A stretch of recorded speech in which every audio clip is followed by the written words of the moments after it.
You know what the worst part about going bald is? The worst part. Your sudden lack of options. I started going gray when I was 25, and that never bothered me. I thought it looked dashing. It made me feel a bit like Sean Connery. Then my hair started to clearly thin at 27, and I felt a bit more like Bald. James Bald. Licensed to Cry. Even my mother, who was the sweetest, most supportive woman in the planet, once noticed my hairline at dinner and said, "Well, that doesn't look good." Because although supportive, first and foremost, she's a Catholic. One person, there you go.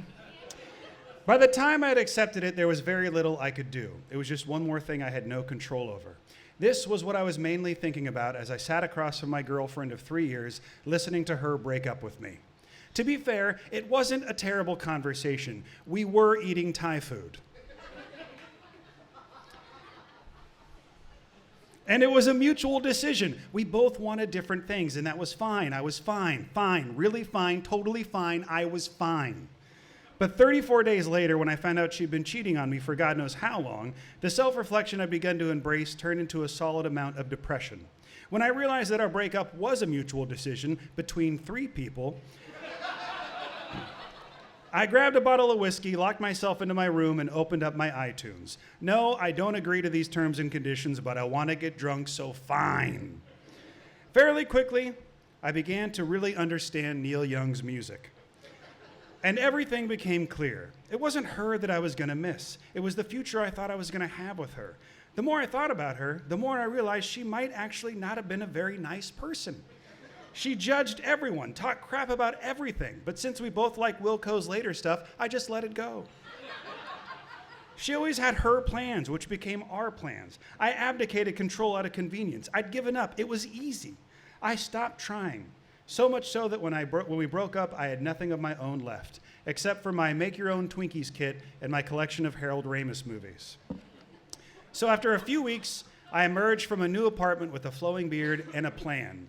I needed to get the fuck out of Dodge. I needed to go somewhere where nothing mattered and no one cared. I needed to go to Ohio. More specifically, my dad's house in Ohio, where he had always lived in a small town called Bellefontaine.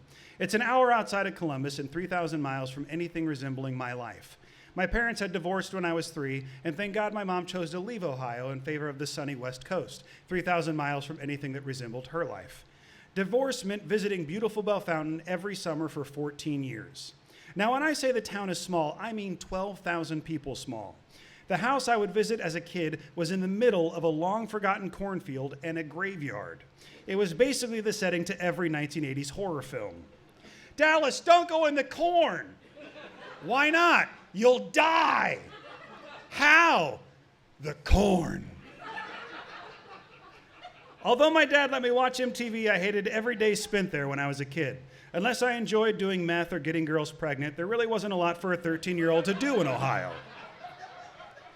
But as I got older, the music did indeed get louder, the kids did seem less respectful, and now at the ripe old age of 27, a week spent in boring old Bellefontaine sounded like heaven.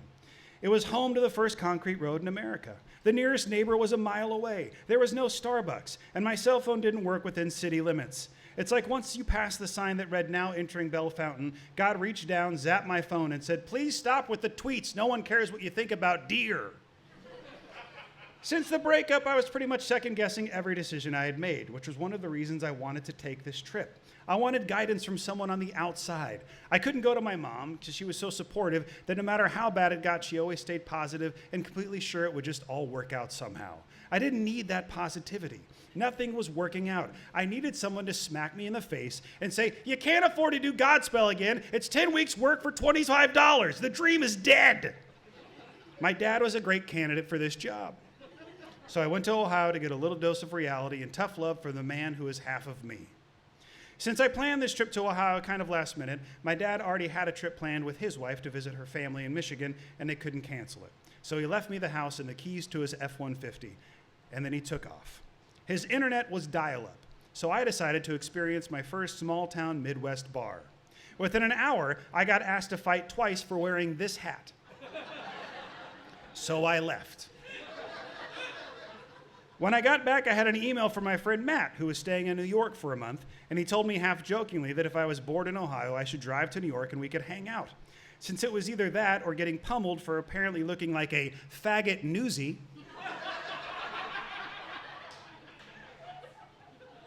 I gassed up the F-150, printed a map, and started the 12-hour drive. I got to the end of my dad's driveway, and it all came rushing back like a tidal wave. I was all by myself, a concept that had been foreign to me for the past 3 years. Up until a month ago, if I wanted to go anywhere, I had this constant companion, and this companion made all the plans, all the schedules. And for the second time since our breakup, I felt totally lost. I sat at the end of the driveway for a good 15 minutes trying to decide if this was something I was ready to handle on my own. And at that exact moment, a song played on my iPod Shuffle. Autumn in New York, sung by Billie Holiday. Are you fucking kidding me? Autumn was still a few weeks away, but it was close enough for me to feel like this was a sign handed down by the gods of jazz. The gods of good jazz, not Kenny G's gods. I'm not going to listen to those gods. But you know, Billie Holiday, I can do this. I'm ready for this. But if I'm going to do this, I'm going to do it my way. I'm going to stop and see anything I think that's interesting enough to stop for. I'm going to listen to music louder than ever before. I will never roll my window up to turn on the AC. And above all else, I would try my hardest to learn absolutely nothing from this experience. This trip was for me to be me and do everything I could do to remember who me was. My first unplanned stop came in Ashland, Ohio, about 20 miles past Youngstown on the 33 East. I saw a sign for something called Grandpa's Village. I must see what this is. Grandpa's Village was not a large water park filled with grandpas like my mind had anticipated. It was actually a small hotel just off the freeway. And as you pull into the parking lot, music blares through the speakers placed all over the property. It's Sinatra, Dean Martin, Harry James, Artie Shaw. Once I parked, I saw another sign full of even more hope. Grandpa's Cheese Barn. I was so excited that I actually did one of those little half runs that people do when they're crossing the street so you can turn right. I'll let that get around the room so you know what I'm talking about. The bottom floor was your typical country store filled with knickknacks and signs to hang in your kitchen that read, "Pancakes are the gateway to the soul," and more things that you'll never buy but will look great one day in a Cracker Barrel. The Cheese Barn portion of the store was upstairs. Now, what I saw upstairs was at the very least incredible. It was like Willy Wonka's factory, but instead of chocolate, it was cheese. And instead of Oompa Loompas, it was little old ladies scurrying about and selling lots and lots of cheese. If my ex was here, she would have audibly laughed and found a way to belittle them. But as I walked around, my own urge to crack wise started to fade. I never took a photo of this place, partly because I felt like this was one of those tribes located in the remote parts of the globe, and I might steal their souls with my camera flash. But mainly, I couldn't take a picture because something in me changed, and I realized I wasn't enjoying their existence ironically, I was just enjoying it. Every one of these old cheese ladies had something that I didn't, and I was jealous of it, and that could never be captured in a photograph. What they had exactly, I didn't know, but I could feel it. You know, when you look in someone's eyes and you can see that they clearly know something that you don't? Well, imagine that same scenario, just now surrounded by little old women and delicious cheese. I hopped back into my truck. I took a bite of cheese, and I realized two things. One, this Gouda is loaded with metaphor. And two, my ex was an asshole. Blasting Neil Young's Silver and Gold, I took the 70 East and headed into Pennsylvania. My goal was to reach New York by 9 p.m. so I could meet up with Matt for dinner and drinks. Taking this particular route into New York, you have to go through the New Jersey Turnpike. Google Maps will tell you this is a merge, but life will tell you this is the apocalypse. Once you exit this turnpike, you are actually in the middle of New York City, and I needed to get to Brooklyn. The map's directions seem simple enough. A few lefts, a couple rights, bam, Brooklyn. However, once you get into New York City, two things become abundantly clear. One, keeping street signs legible and or locatable is not really a priority. And two, these streets were made in 1920, long before the invention of the F-150. My truck was not meant for these roads. And at every single turn or stoplight, every driver in New York reminded me of that. I couldn't get over. I couldn't see anything. I had no idea where I was going, and I was constantly, and I really do mean constantly, honked at, yelled at, and cut off. I don't think I've ever been to Manhattan or Soho and thought to myself, you know what I want to do here? Drive. After turning in circles for almost 30 minutes, I had a full-blown panic attack. I found a street with no traffic, pulled over, and began to catch my breath. I found solace in the fact that the one thing that could have made all of this so much worse, I had broken up with last month. Within seconds, someone honked, called me an asshole, and drove off. I restarted the truck and convinced myself it was time to go back to Ohio. Luckily, as I turned the corner, I saw a sign that read Brooklyn with an arrow pointing right. Billie Holiday was still looking out for me. I was only going to be in New York for about 24 hours, so I made a point to do as much as I could as quickly as possible. In the morning, my friend Matt and I went to Little Italy for breakfast. When we left the restaurant, we literally ran into Jay Mascis from Dinosaur Jr., and I was going to ask for a photo, but he was holding a baby, and it all seemed a little too Morrissey, so I didn't do it. We walked through Central Park. We saw David Blaine hanging above a pond, holding his breath or some shit. We went to a taping of The Late Show with David Letterman and then headed back to a Broadway show called Boeing Boeing. The show ended, I headed to Brooklyn and began the drive back to Ohio. First, I got donuts. While driving over the Brooklyn Bridge, looking out to the cloudy skyline, I couldn't figure out why I was leaving. What was I going back to? For the first time in my life, I was free from the care of my mother, past the decade of piggybacking serious relationships, and I was totally alone. But this wasn't like the solitude I'd experienced before. This was different. It was deeper and real. And whatever was going on made me feel simultaneously more depressed and more free than I'd ever felt. So much so that I felt like I could drive my truck off the bridge and fly off into the sky like John Travolta at the end of Grease. Not enough people have seen the end of Grease. We turn it off at the movie. I get it. I stopped at a gas station in New Jersey, not only to get gas, but to digest my emotions with sprinkles and Boston cream. I looked at the time, 1 a.m. I looked at the map and decided to drive as far west as I could before falling asleep. 2 hours later, I pulled off the freeway and drove to the dead end of a random street. I decided to set up camp in the cab of the F-150. I woke up the next morning and realized the city I'd spent the night in was Williamsport, Pennsylvania, and the dead end I had parked at doubled as the entrance to the back of the stadium that held the Little League World Series. I couldn't believe my eyes. I'm a huge baseball fan. I watch the Little League World Series every year. How could this have happened? Excited, I swung around to the front of the stadium complex to find the Little League World Series Museum. I wanted to run in and see several pictures of a young, fat Sean Burroughs when he was happiest. But admission was $20, so I just walked around the complex itself. It was a bit overwhelming to walk in the same footsteps as thousands of kids who had experienced more success at the age of 11 and 12 than I might ever in my entire life. Over 90% of these kids will never reach the level of professional baseball, but that's never mattered to them. At 12, they've reached the highest level they'll statistically ever reach, but will presumably live another 50 years. When I got back in the truck, I turned on a little John Fogerty and stared out the window. I was never good at baseball at any age, at any level, but I would still have traded everything up until that point in my life to have one good year followed by 50 that never felt quite the same. About an hour down the road, I saw a street sign that would once again send me off the beaten path. Punxsutawney, 28 miles. I was on my way to see if Phil felt lucky. Upon entering Punxsutawney, I realized that this is not where they filmed Groundhog Day. In fact, that film was made in Illinois, and I could only guess that decision was made because the real Punxsutawney is kind of a shithole. I grabbed lunch and headed to the Groundhog Zoo, which was actually just a small corner of the local library. I walked over, and there he was, Phil, the groundhog. No one was there, as I'm sure the people of Punxsutawney feel about Phil the way I feel about the beach. But to me, this was amazing. Phil walked over. He put his little paws on the glass and kind of stood up in a pose. So I took a photo. Right after the flash went off, some guy walked by and said, "I've never seen him do that before." I said, "Do what?"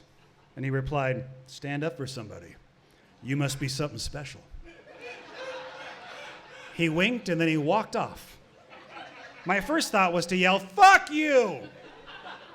But in truth, this random guy's compliment, which he probably says to everyone like he's the fucking mayor or something, meant more to me than anything that anyone had ever said to me ever. I couldn't control a relationship. I couldn't control my hairline.